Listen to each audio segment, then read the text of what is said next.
Becoming the teacher I had always admired. Today is observation day. It's not my first time, but I still feel nervous every time. But it's okay. I have a necklace that supports me through tough times. It's a necklace with a design of stars. The only one of its kind in the world, given to me by someone special. Today, I put on the necklace and headed to school. When I arrive at school, the students start coming in. One of them catches my eye, winks at me, and then looks surprised when noticing my necklace. With that expression lingering in my heart, the class begins. Thanks to the necklace, the class receives positive feedback not only from the students but also from their parents, which makes me feel relieved. I'm glad that all the effort I put into today's lesson was worth it. Feeling content, my voice grows louder as I see the students off.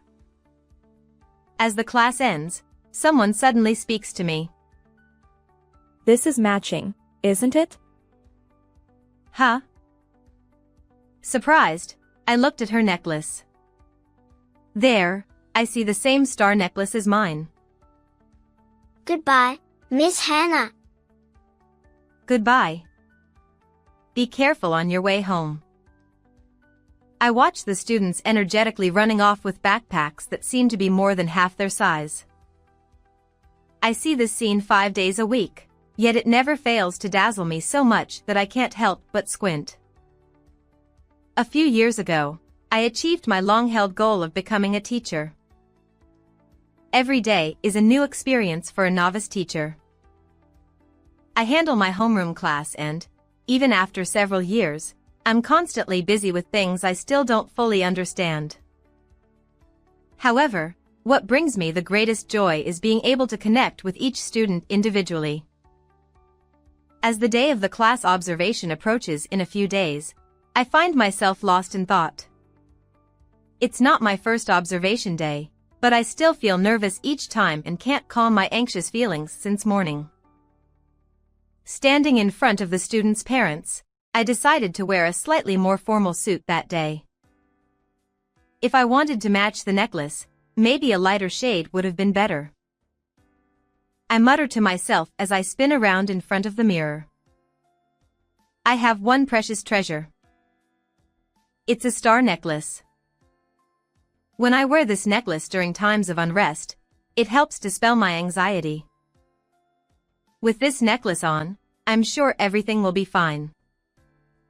It's remarkable how far I've come, despite being an ordinary and unremarkable person. As I gaze at myself in the mirror, dressed in the formal suit with the necklace, memories of past events come flooding back to me.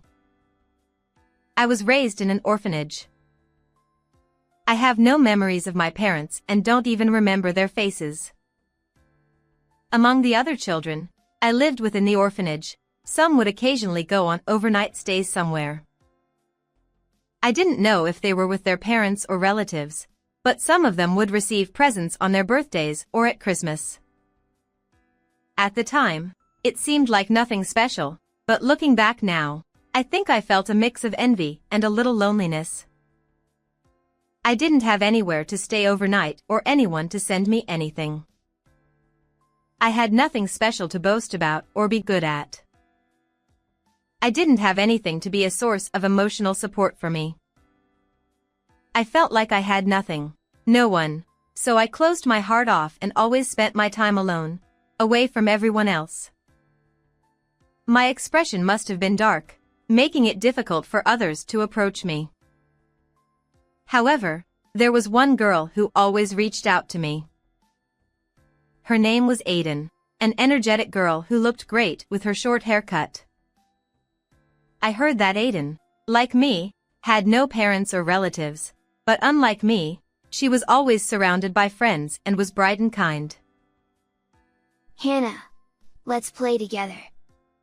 Aiden would always call out to me whenever she saw me alone, and she reassured me.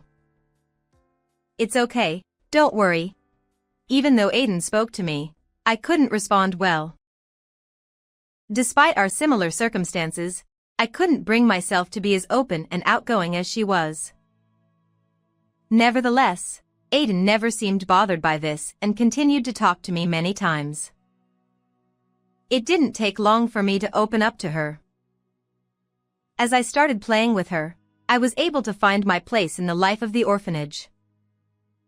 She shared everything with me, her joys, her sorrows, and I felt my true emotions coming back to me. She even shared her precious things with me. You know, I have something I want to give you, but it's a secret from everyone else. With those words, she led me out to the orphanage's backyard. This is my treasure. I want to give it to you. She reached out her hand, and when I opened mine, there was a star bead stone resting there. It was something she cherished. It might have looked like a simple star-shaped bead, but I knew that Aiden, who loved beautiful things, treasured it.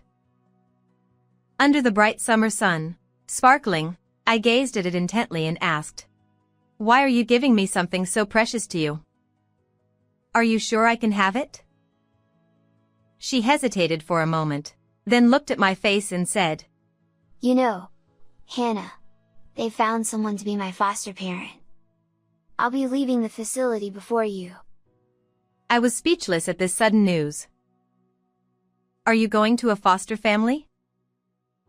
I won't be able to live with Aiden anymore. Will I be alone again? Those thoughts raced through my mind in less than a second.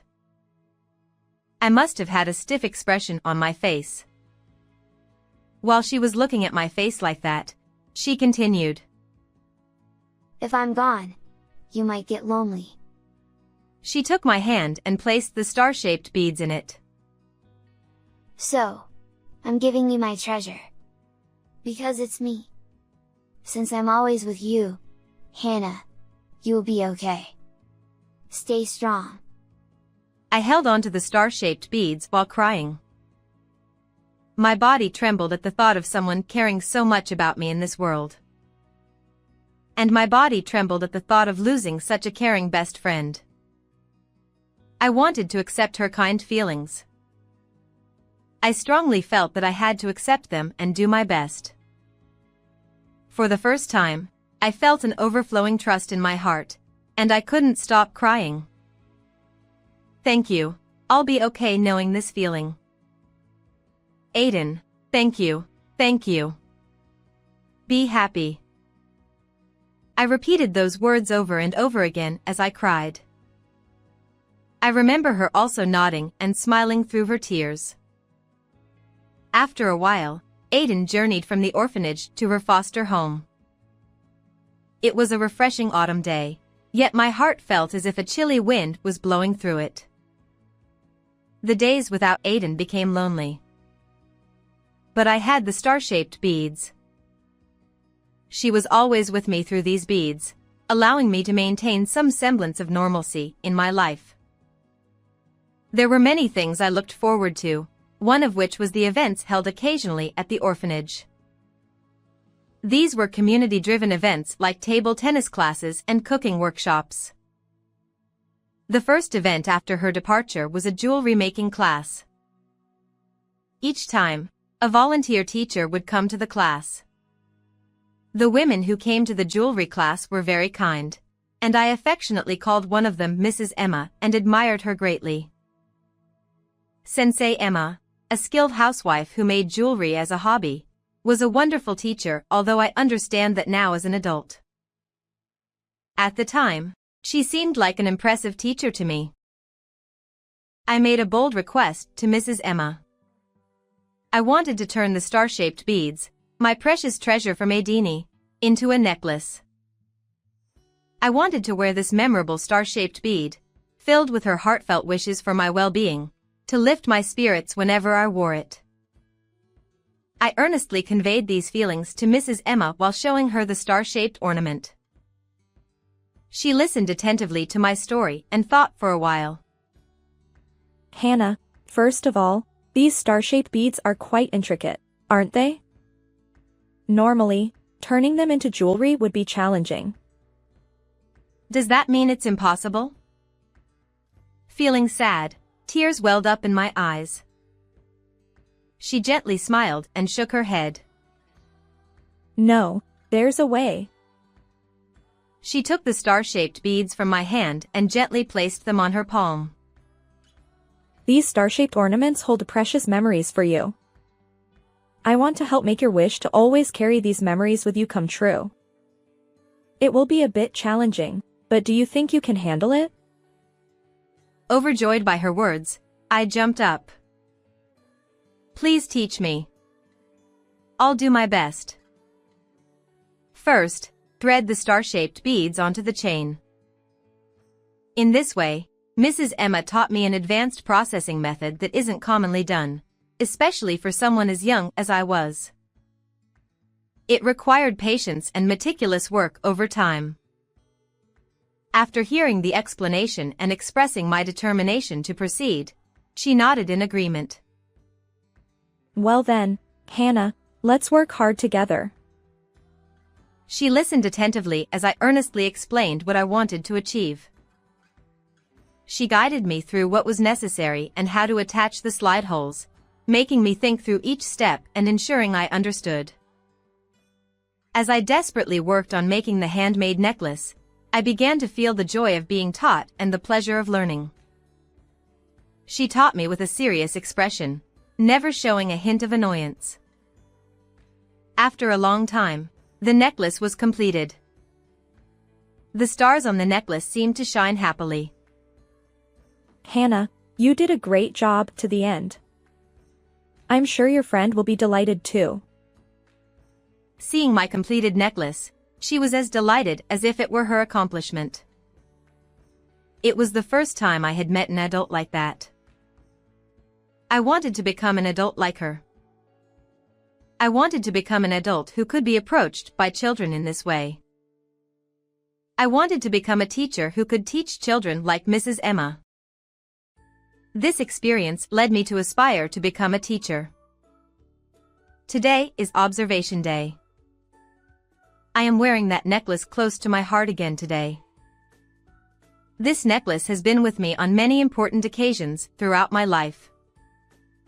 Using this handmade necklace filled with memories as my emotional support, I have persevered until today. The handmade necklace has gradually aged and even come close to breaking at times. However, each time, I reinforced it, repaired it, made slight adjustments, and continued using it up to this day.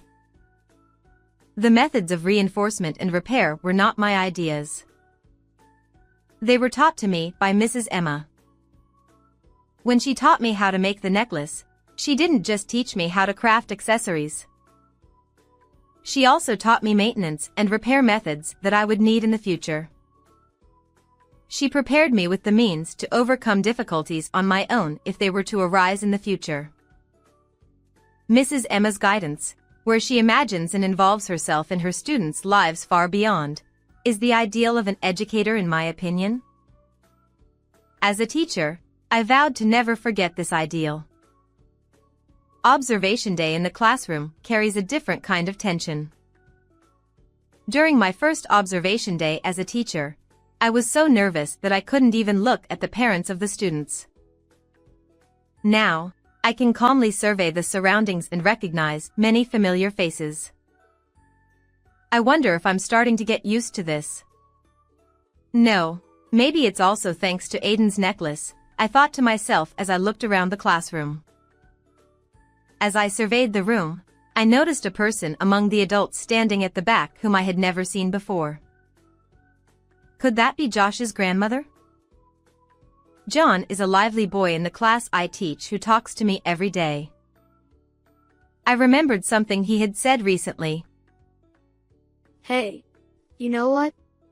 My grandma is coming to the next class observation.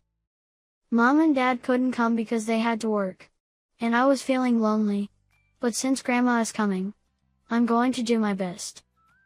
He often shares what happens at home with me. My grandma is looking forward to meeting the teacher I always talk about. Come to think of it, he had mentioned something like that. I wonder how he talks about me at home.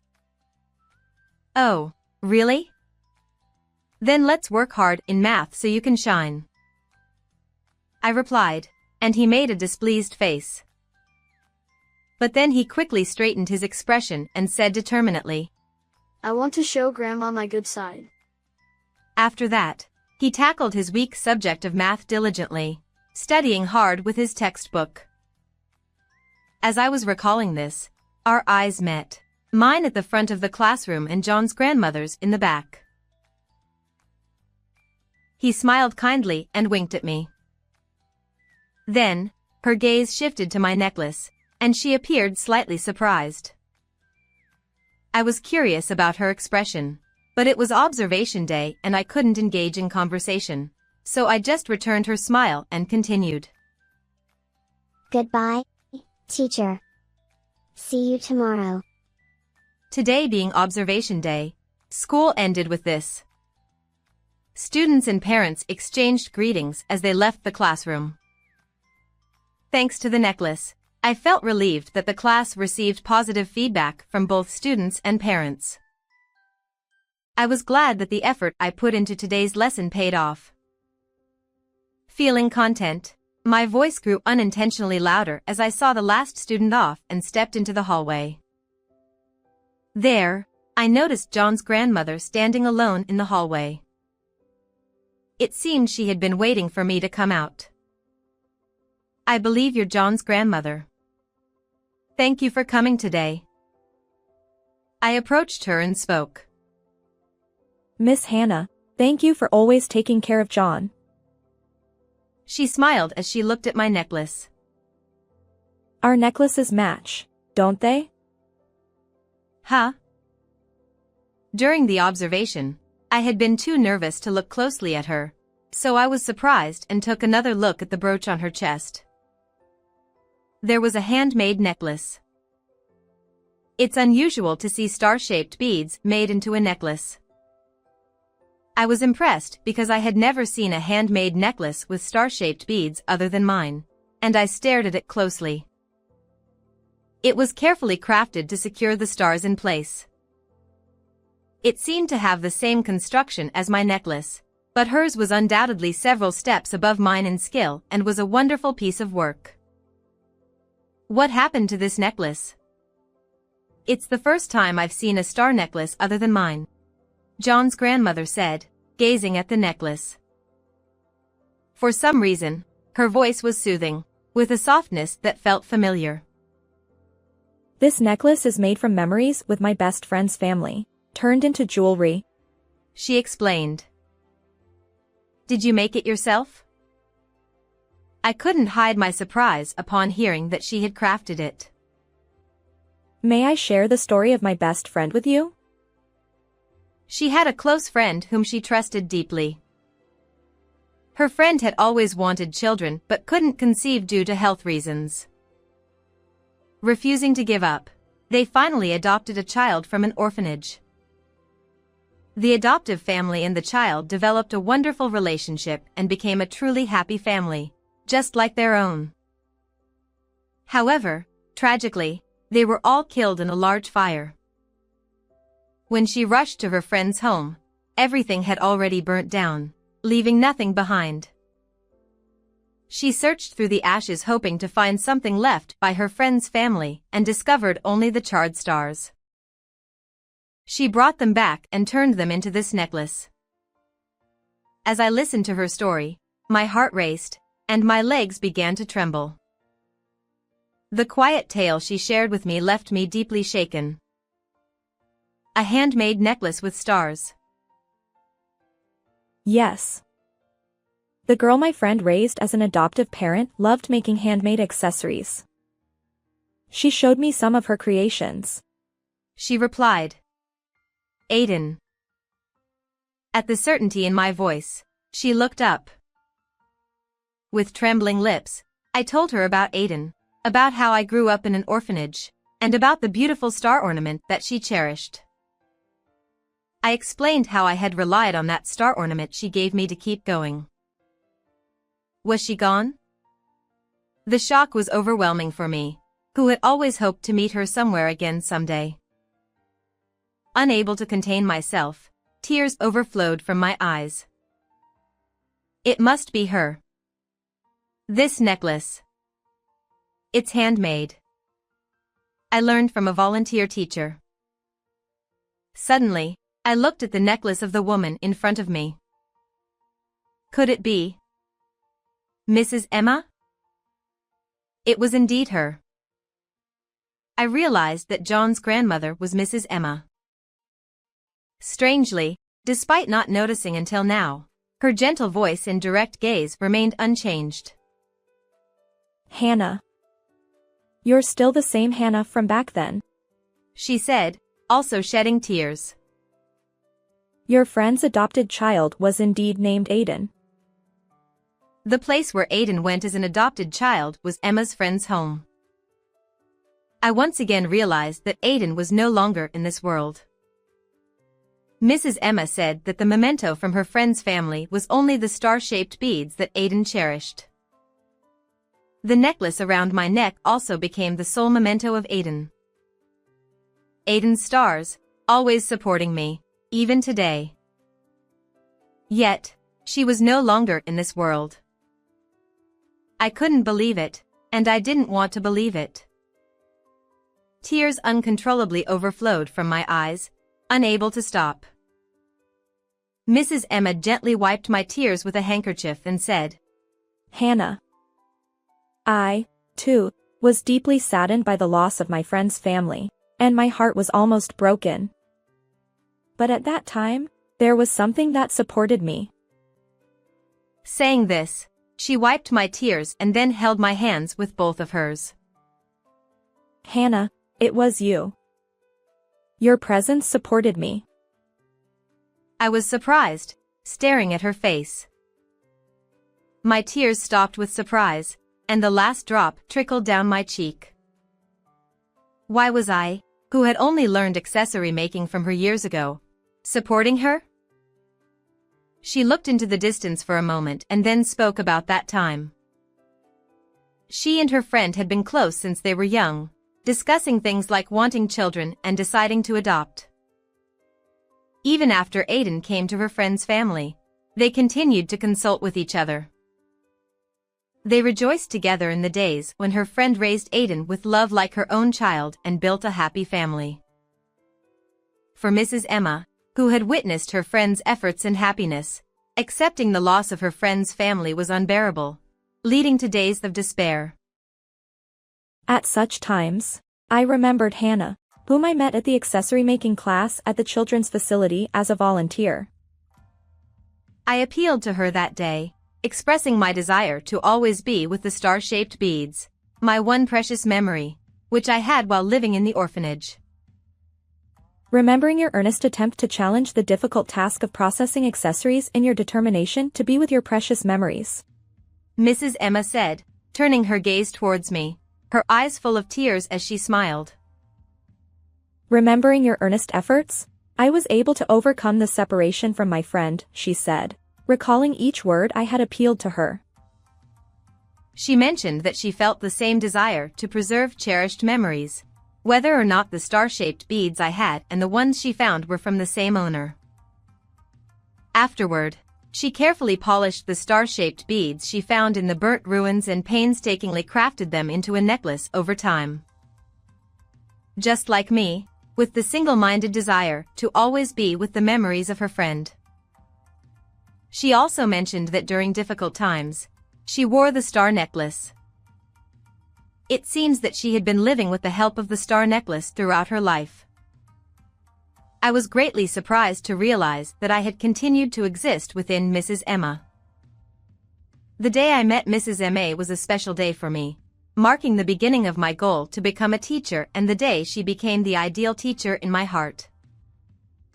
I believe she was the first trustworthy adult for me, someone I could rely on as a child without parents.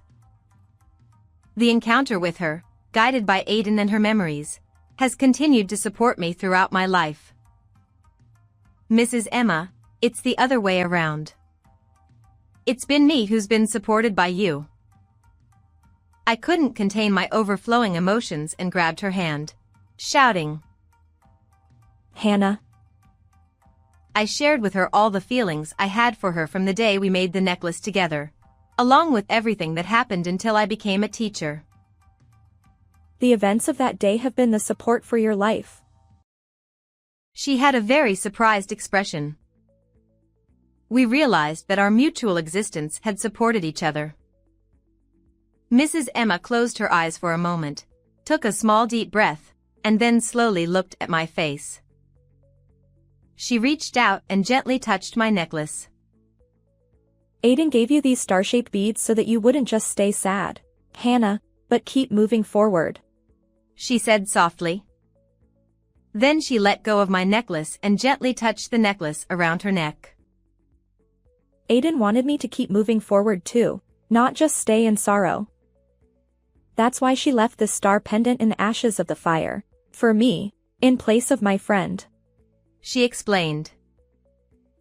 We both gazed at our respective necklaces. Because of Aiden's star-shaped beads, I met you and have been living my life to the fullest. Mrs. Emma, it's thanks to Aiden's beads that you remembered me too. It's all thanks to Aiden. I'm sure Aiden would say, I'm just here with you and that you succeeded because of your efforts, Hannah. I think that's what she'd say. She reflected. I shook my head, feeling as if Aiden had indeed spoken to me, and I felt a little happy. We looked at each other and then chuckled softly together. John always talked about you, Hannah. He thought you were a good teacher, so he was looking forward to today's observation day. Thank you for always being there for him. No, I'm always worried if I'm doing teacher-like things properly. But if he thinks I'm a good teacher, it's because I'm imitating you, Mrs. Emma. Once again, we locked eyes and chuckled softly together. She narrowed her eyes, now with a few more wrinkles than in my memory, and smiled with the same unchanged face. The hallway had gradually emptied of people and became quiet. Mrs. Emma and I walked out of the school building side by side. Outside, the bright afternoon light was shining. A pleasant breeze gently blew around us. The sky was clear blue with scattered white clouds. Hannah, I was truly happy to know that you're working hard as a teacher. I felt supported by the little you from that day, but now I feel like I'm being supported by you of today, she said, stopping and looking straight at me.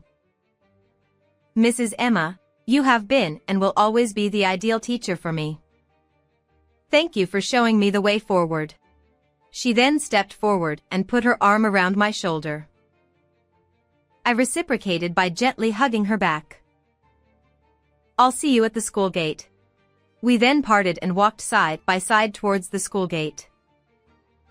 Suddenly, Mrs. Emma stopped and looked up at the sky. You know, above that sky, there's Aiden and her family. I also looked up at the sky.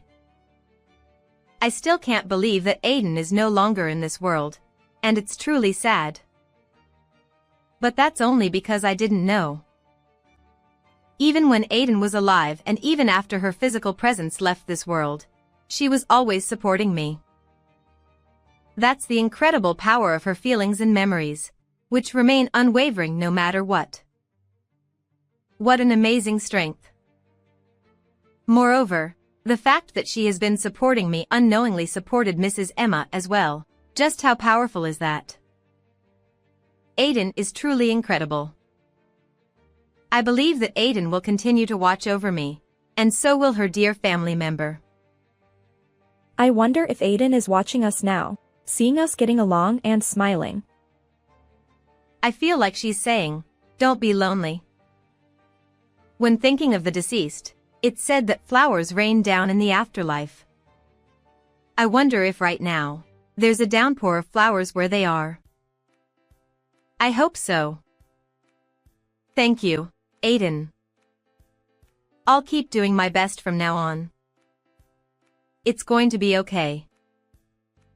As we looked up at the sky, out-of-season cherry blossoms rained down on us, and our necklaces sparkled brightly. How did you find this story? Please remember to subscribe to the channel. Well then, let's meet again in the next video.